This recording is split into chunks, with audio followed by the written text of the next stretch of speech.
बहुत समय पहले की बात है। राजपुर गांव में नितिन नाम का एक किसान रहता था। वो हर रोज सुबह उठकर हल और बैलों के साथ खेत में जाता था।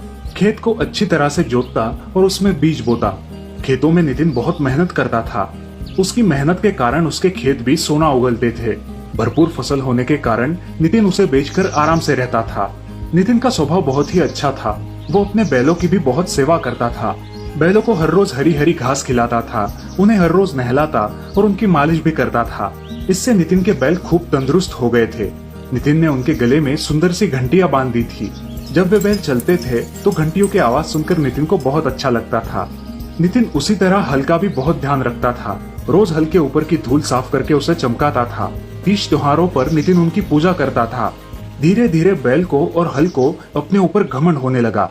बैलों को लगता है कि नितिन के घर की खुशहाली उनकी वजह से है और वे खेत जोतने ना जाए तो वहाँ एक दाना भी पैदा नहीं हो सकता। उधर हल को लगता है कि खेतों की असली जुताई तो वो करते हैं, बैल तो खाली खेत में टहलते रहते हैं।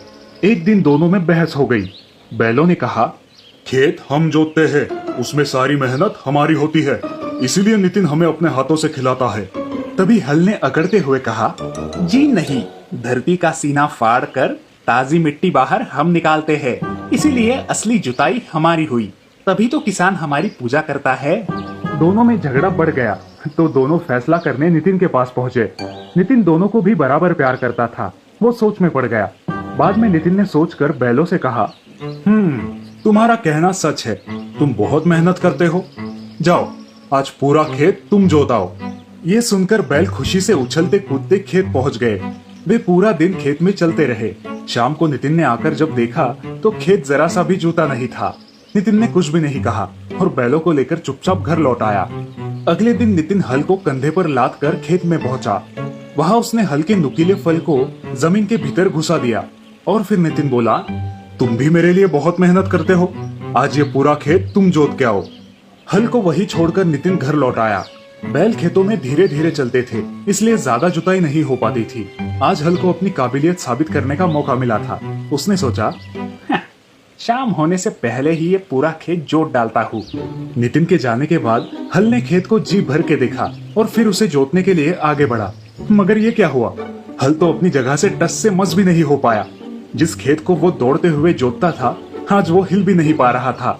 हल ने बहुत जोर लगाया, पसीने से तरबतर हो गया, पर 1 इंच भी आगे खिसक न सका। शाम को नितिन आया तो उसने देखा कि आज भी खेत जरा भी नहीं जोता है। नितिन ने कुछ भी नहीं कहा और चुपचाप हल को उठाकर घर ले आया। हल और बैल अपनी अपनी सफलता की वजह से दुखी थे। दोनों भी एक दूसरे से आंखें चुरा रहे थे। ये सब नितिन ने देखा और उन्हें समझाने लगा, हम सबकी शक्ति एकता में है, अलग अलग होकर हम सब अधूरे हैं। इसीलिए आपस में लड़ने की बजाय अगर हम मिलजुल कर काम करें तो कोई भी काम असंभव नहीं है। ये बात हल और बैल के समझ में आ गई। दोनों में फिर से एक बार दोस्ती हो गई और अगले दिन बैल घंटियां बजाते हुए खेत की ओर चले तो नितिन ने अपने कंधे पर हल को लाद दिया। उस दिन सभी ने मिलकर खेतों की खूब जुताई की। थोड़े ही दिनों में खेतों में हरी भरी फसल लहलहाने लगी। तभी से किसान, बैल और हल, इन तीनों की जोड़ी आज तक कायम है। तो दोस्तों, इस कहानी से हमें ये सीख मिलती है कि कोई भी व्यक्ति अपनी अपनी कला में माहिर होता है। कभी भी किसी की तुलना किसी और से नहीं करनी चाहिए।